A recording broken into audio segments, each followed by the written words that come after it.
देखिए इधर, अब हम लोग देख रहे हैं स्केलर प्रोडक्ट, और इसी को आप कहते हैं डॉट प्रोडक्ट। देखिए scalar product of two vectors. अब scalar product of two vectors का मतलब क्या हुआ? हमने ये कहा एक वेक्टर है मेरे पास ए वेक्टर, एक दूसरा वेक्टर है बी वेक्टर। अब इन दोनों का मैं प्रोडक्ट कर रहा हूं। देखिए ए वेक्टर जो है वो उसमें मैग्नीट्यूड भी है, उसका डायरेक्शन भी है, बी वेक्टर भी है, उसका मैग्नीट्यूड है, उसका डायरेक्शन है। लेकिन मैं अब इनका स्केलर प्रोडक्ट फाइंड कर रहा हूं। इसका मतलब है जब मैं इसे मल्टीप्लाई करूंगा, इसका प्रोडक्ट करूंगा, तो मुझे जो आंसर मिलेगा वो एक स्केलर क्वांटिटी मिलेगा। और स्केलर क्वांटिटी जब भी मिलेगा तो हम वहां पे क्या कहेंगे? Scalar product of two vectors. अब देखो इस चीज को सबसे पहले हम रिलेट किस चीज से करें? आपने फिजिक्स में देखा है वर्क, तो हम लोग इसको वर्क से रिलेट करते हैं। सबसे पहले मैंने कहा मेरे पास एक ऑब्जेक्ट है, हमने कहा यहां पर एक ऑब्जेक्ट है, इस ऑब्जेक्ट पर मैं एक फोर्स अप्लाई करता हूं F। ऑब्जेक्ट है, ऑब्जेक्ट पर मैंने एक फोर्स अप्लाई करा इस डायरेक्शन में F। अब हम क्या कहते हैं, जैसे ही आपने फोर्स अप्लाई करा तो जरूरी नहीं है कि इस ऑब्जेक्ट का जो डिस्प्लेसमेंट है वो इसी के अलोंग हो सकता है कि इस ऑब्जेक्ट का जो डिस्प्लेसमेंट है वो किसी एंगल पर हो गया। हम सपोज करें कि वो जो डिस्प्लेसमेंट है वो वेक्टर है आपका इस डायरेक्शन में, और वो कितने डिग्री से इंक्लाइंड है? थीटा डिग्री से। सोचिए जरा, एक ऑब्जेक्ट यहां रखा है, आपने इस पर एक फोर्स अप्लाई करा, उस फोर्स के कारण जो ऑब्जेक्ट का डिस्प्लेसमेंट है वो थीटा डिग्री पर इस डायरेक्शन में हो गया। अब हम ये कहते हैं, हम यदि यहां पर वर्क डन को कैलकुलेट करना चाहते हैं तो देखिए जो वर्क डन है वो वर्क क्या होगा यहाँ पर? Force into displacement. तो हमने कहा मैग्नीट्यूड ऑफ फोर्स, तो मैग्नीट्यूड ऑफ फोर्स तो ये हो गया F। अब हम डिस्प्लेसमेंट की बात कर रहे हैं। अब देखिए यहाँ पे डिस्प्लेसमेंट क्या कहें? हमने कहा जो हमारा फोर्स है F वो हम इस डायरेक्शन में मेजर कर रहे हैं, तो जो डिस्प्लेसमेंट है वो भी हमें उसका कौन सा कंपोनेंट चाहिए? हॉरिजॉन्टल कंपोनेंट जो फोर्स की डायरेक्शन में अप्लाई हो रहा है। तो यहां पे हम सबसे पहले क्या करें? हमने कहा ये एंगल थीटा है, ये डी वेक्टर है। यदि मैं इस डी वेक्टर के लिए कंपोनेंट्स फाइंड करूं तो एक हॉरिजॉन्टल कंपोनेंट होगा और एक वर्टिकल कंपोनेंट। तो इस डी वेक्टर का इस थीटा के लिए जो हॉरिजॉन्टल कंपोनेंट आता है वो आता है आपका डी कॉस थीटा। मतलब हमने कहा कि इसका जो डिस्प्लेसमेंट है वो हो गया magnitude of D into cos theta, horizontal component. तो जब हम इसको इससे मल्टीप्लाई करते हैं, इस डिस्प्लेसमेंट की जगह हमने लिखा F और इसकी जगह लिख दीजिए आप डी कॉस थीटा, तो ये हमें मिलता है वर्क। और हम जानते हैं कि वर्क जो है वो एक स्केलर क्वांटिटी है, वर्क जो है वो वेक्टर क्वांटिटी नहीं है।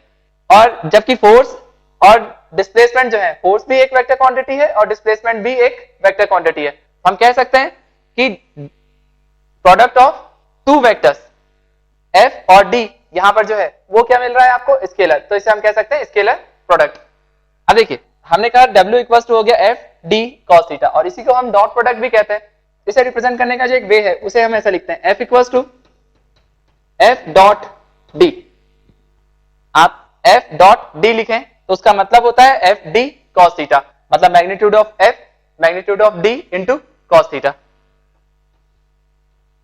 तो देखिए दो वेक्टर थे F और D, उनका डॉट प्रोडक्ट किया तो आपको एक स्केलर क्वांटिटी मिला वर्क। इसी चीज को हम यदि जनरलाइज करने जाए किसी भी वेक्टर के लिए तो हम लोग कहेंगे यहाँ पे डॉट प्रोडक्ट क्या हो गया? एक वेक्टर है A डॉट B, मतलब हम F की जगह एक वेक्टर ले लें A और D की जगह ले लें एक B, तो ये जो है ये क्या होगा? Dot scalar product. तो हम कहते हैं स्केलर प्रोडक्ट जो है वो स्केलर प्रोडक्ट क्या होता है?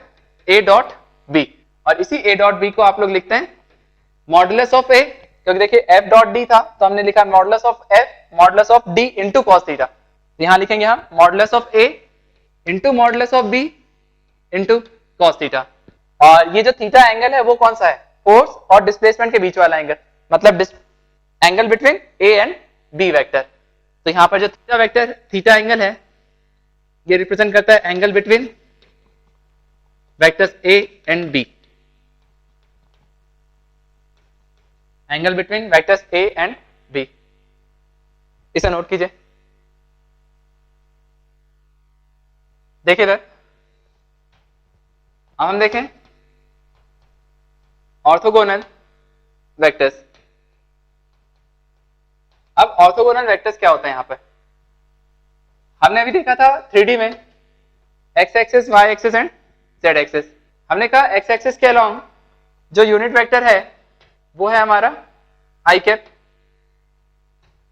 y एक्सिस के अलोंग है j कैप और z एक्सिस के अलोंग है k कैप।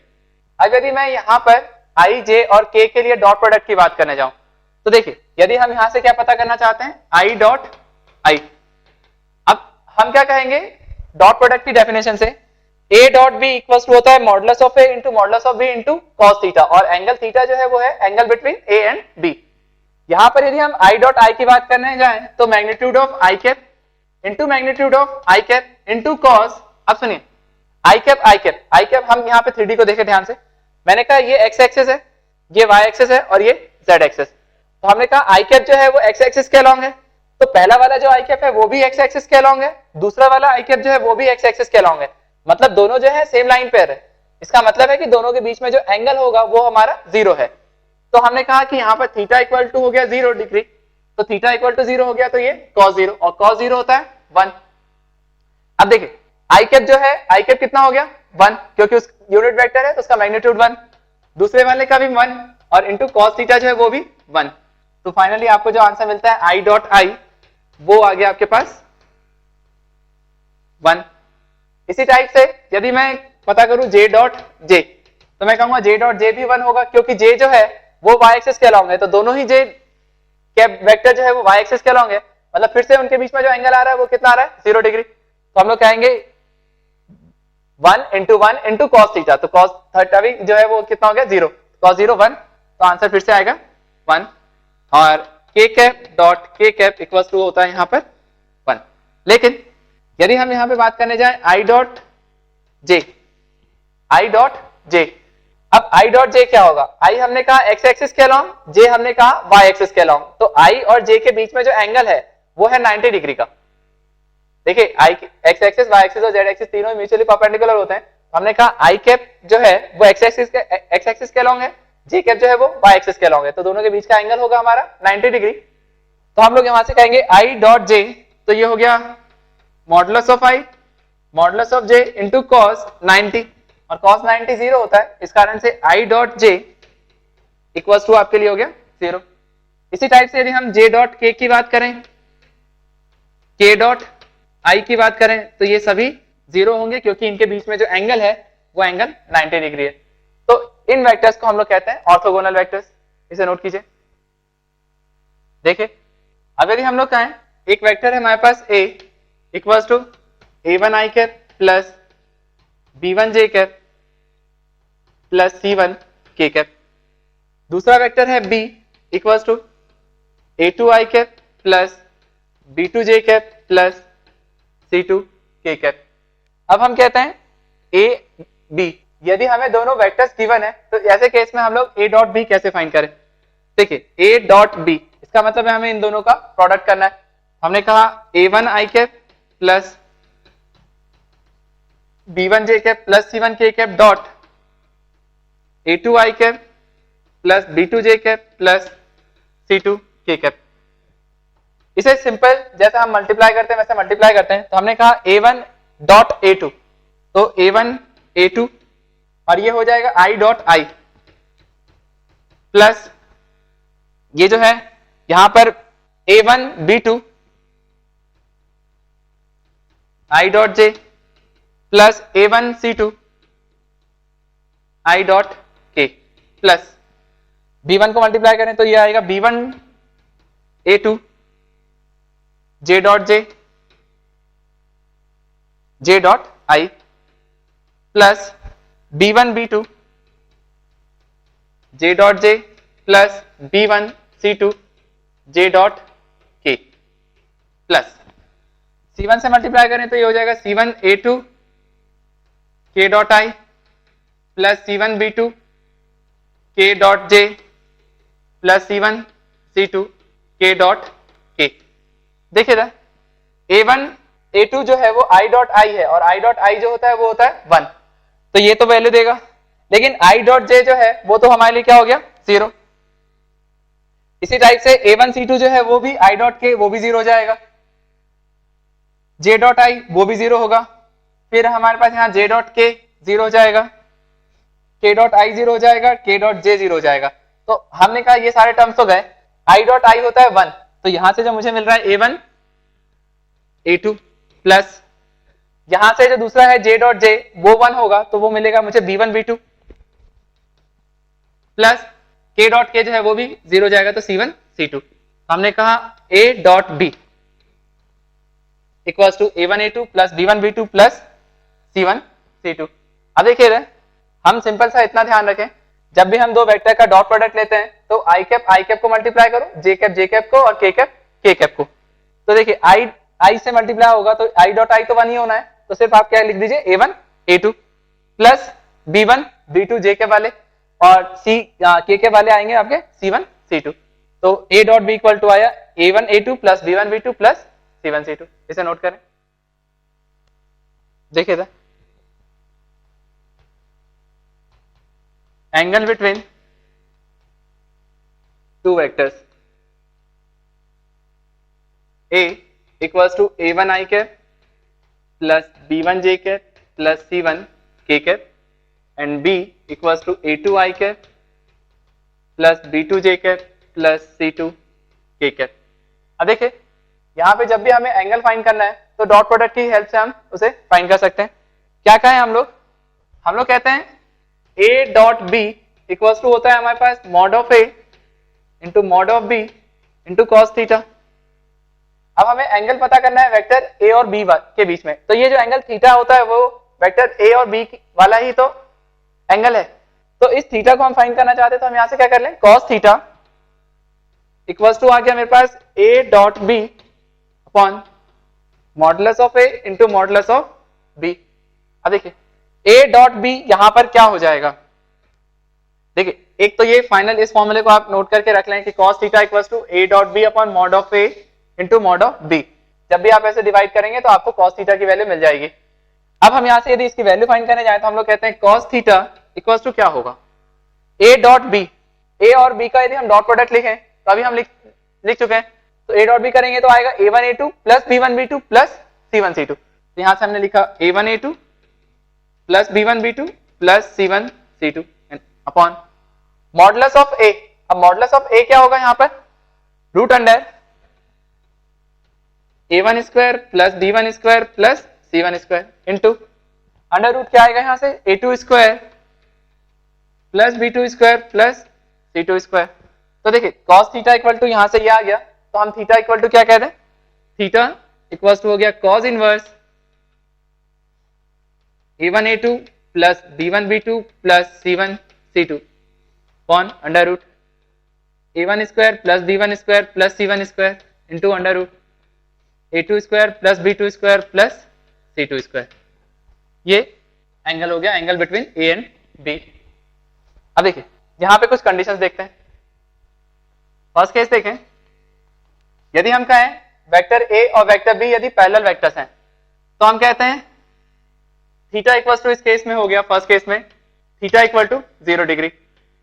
ये आ गए आपके पैरेलल वेक्टर्स के लिए। तो हमने कहा पैरेलल वेक्टर के केस में थीटा इक्वल टू हो जाएगा 0 डिग्री, और थीटा यदि 0 डिग्री होता है तो यहां से आप कहेंगे cos 0 इक्वल्स टू हो गया आपके लिए a1 a2 plus b1 b2 plus c1 c2 upon under root a1 square plus b1 square plus c1 square into under root a2 square plus b2 square plus c2 square. और cos 0 जो होता है, cos 0 होता है 1, तो इसको यदि हम 1 कर दें तो ये इधर आ जाएगा। तो कंडीशन आया आपके पास a1 a2 plus b1 b2 plus c1 c2 equals to root under a1 square plus b1 square plus c1 square into under root a2 square plus b2 square plus c2 square.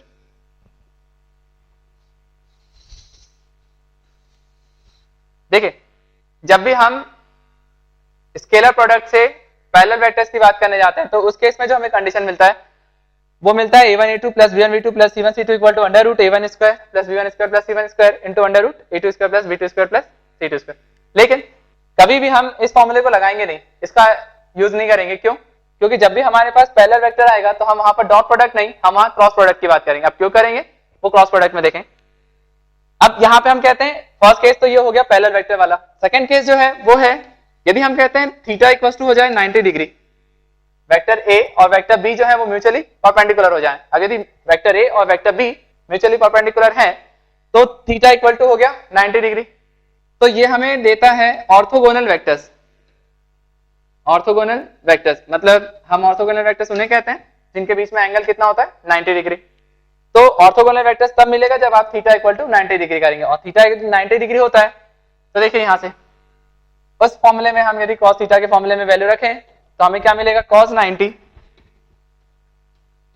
Equals to a1a2 plus b1b2 plus c1c2 on under root a1 square plus b1 square plus c1 square into under root a2 square plus b2 square plus c2 square, और cos 90 होता है 0। cos 90 0 है, ये जो term इधर आकर के 0 हो जाएगा। तो फाइनल जो आपको कंडीशन मिल रहा है वो है a1a2 plus b1b2 plus c1c2 equal to 0।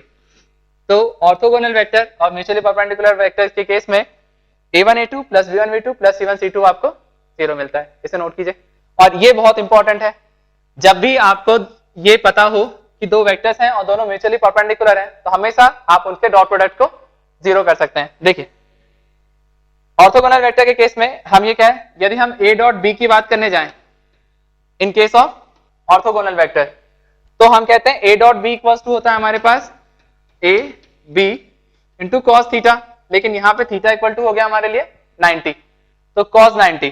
तो हमने कहा cos 90 0 होता है तो a dot b equals to 0। तो a dot b equal to 0 होता है किस केस में, ऑर्थोगोनल वेक्टर्स के केस में। तो जब भी आपको ऑर्थोगोनल वेक्टर्स गिवन हो तो आप वहां पे क्या करें, दोनों वेक्टर्स के डॉट प्रोडक्ट को 0 कर दें। इसे नोट कर लीजिए। देखिए इधर हम लोग देख रहे हैं projection of vector a on b. अब हमें यहां पे वेक्टर ए का प्रोजेक्शन देखना है वेक्टर बी पर। कैसे करें, देखिए मैंने कहा ये एक वेक्टर हो गया बी वेक्टर हमारे लिए। अब हम यहां कहते हैं ये वेक्टर है हमारे लिए ए वेक्टर, ध्यान से समझना।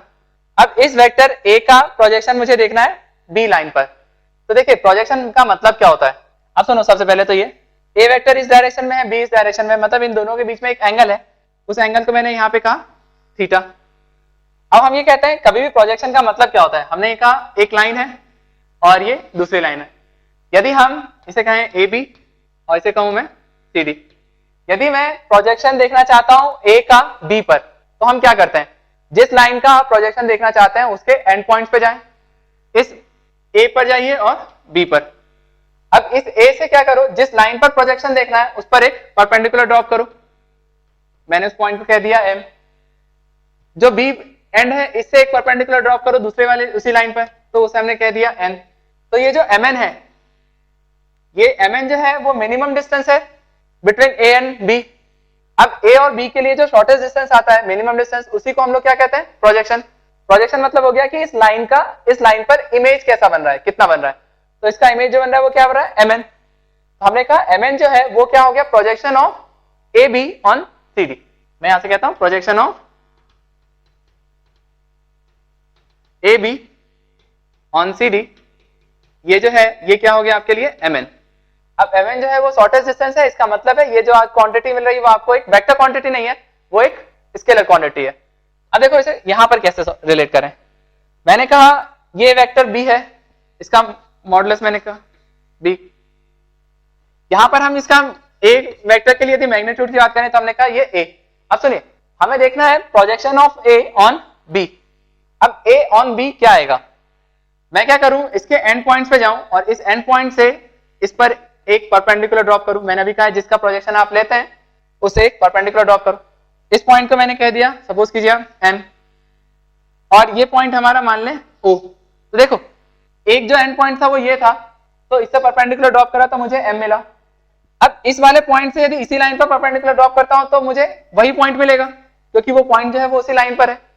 तो यहां पर जो मिनिमम डिस्टेंस आया, वो मिनिमम डिस्टेंस जो हमें मिल रहा है वो ये है ओ एम। तो हम यहाँ पे कहेंगे projection of vector a on b equals to जो मिल रहा है वो है मेरे पास OM। अब OM को कैसे फाइंड करें? ये जो OM है, इस OM को मैं क्या लिख सकता हूं? यदि मैं देखूं तो इस पे मैंने एक परपेंडिकुलर ड्रॉप किया था, तो हम कह सकते हैं इन राइट एंगल ट्राइंगल, इसको हम कह दें एक पॉइंट P, OMP। आप cos थीटा की यदि वैल्यू लिखने जाएं तो cos थीटा इक्वल टू होगा आपके लिए OM अपॉन हाइपोटेनस, और हाइपोटेनस क्या है? Mod of A। तो यहां से OM इक्वल्स टू जो आपको मिल रहा है वो मिल गया magnitude of A into cos theta. तो मैं यहां से OM की जगह लिखता हूं magnitude of A into cos theta. अब सुनिए, कॉस थीटा है, क्या मैं कॉस थीटा को लिख सकता हूं? अभी हमने देखा था कॉस थीटा का जो फॉर्मूला आता है, या हम सिंपल डायरेक्टली देखें, मैंने कहा A डॉट B, यदि A और B वेक्टर मुझे गिवन है तो A डॉट B क्या होगा? Mod of A mod of B into cos theta. तो कॉस थीटा इक्वल्स टू आ गया आपके पास A dot B upon mod of A mod of B। इस वैल्यू को आप यहां पर सब्स्टिट्यूट कर दें तो क्या आएगा? यहां से mod of A into cos theta की जगह लिख दीजिए आप A dot B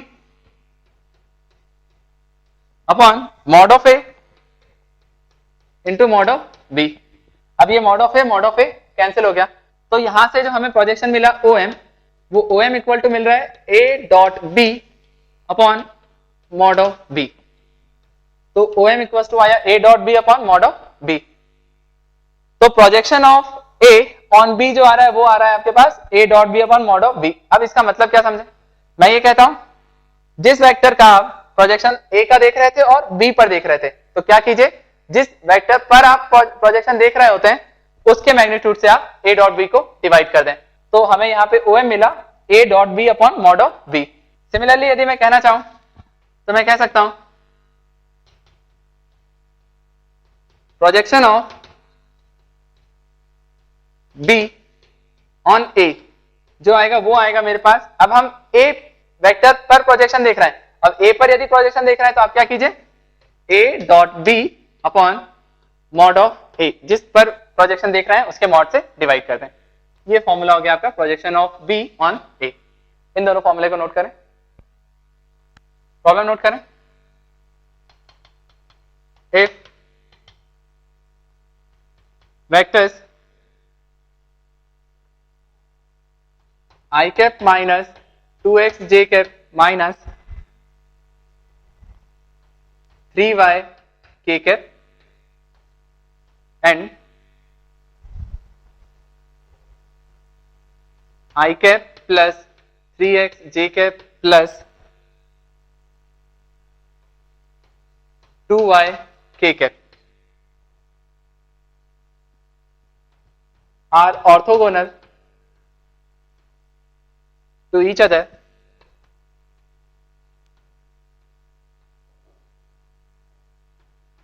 then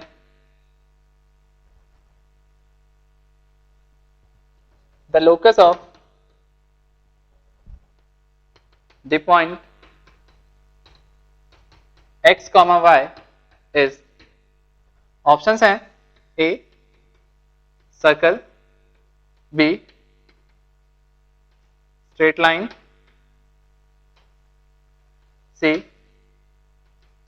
ellipse and D hyperbola। Solve कीजिए। देखिए था आपसे कहा गया है ये जो दो वेक्टर्स हैं वो ऑर्थोगोनल वेक्टर्स हैं। हम कहते हैं फर्स्ट वेक्टर जो है हमारे लिए हो गया A vector equals to I cap minus 2x j cap minus 3y k cap, और B वेक्टर जो है वो है हमारे लिए I cap plus 3x j cap plus 2y k cap. अब यदि A और B ऑर्थोगोनल वेक्टर है, मैंने कहा है जब भी ऑर्थोगोनल वेक्टर आपको दिखते हैं तो हमेशा क्या कीजिए आप उनके डॉट प्रोडक्ट को 0। मैंने कहा A dot B equals to 0, A की जगह वैल्यू रखिए I cap minus 2x j cap minus 3y k cap dot I cap plus 3x j cap plus 2y k cap equals to 0। अब dot product में क्या करते हैं, I cap से, j cap से और k कैप से multiply होता है, तो I कैप यहां से मल्टीप्लाई करेंगे तो 1 minus 2x plus 3x multiply करेंगे तो minus 6x square minus 3y plus 2y, तो ये minus 6y square equal to 0। इसको उधर ले चलें तो हमारे पास 6 कॉमन आता है और हमें मिलेगा x square plus y square equal to 1। तो x square plus y square equal to हो गया 1/6। तो हम यदि देखना चाहें तो हम लोग कहेंगे इसे 1/√6 स्क्वायर। तो ये एक सर्कल की इक्वेशन है जिसका सेंटर जो है वो ओरिजिन है 0 0 और रेडियस है 1/√6। तो ये इक्वेशन हमें मिलता है सर्कल का, तो हमारा ऑप्शन होगा यहाँ सर्कल। एक प्रॉब्लम और नोट करें, if the vectors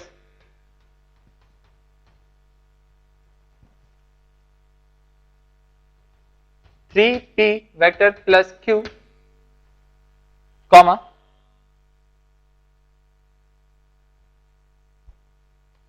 5p minus 3q and 2p plus q vector comma 4p minus 2q vectors are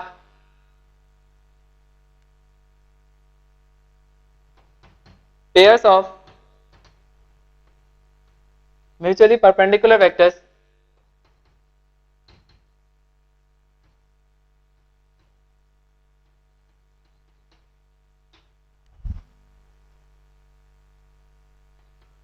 then find the sine of angle between vectors p and q।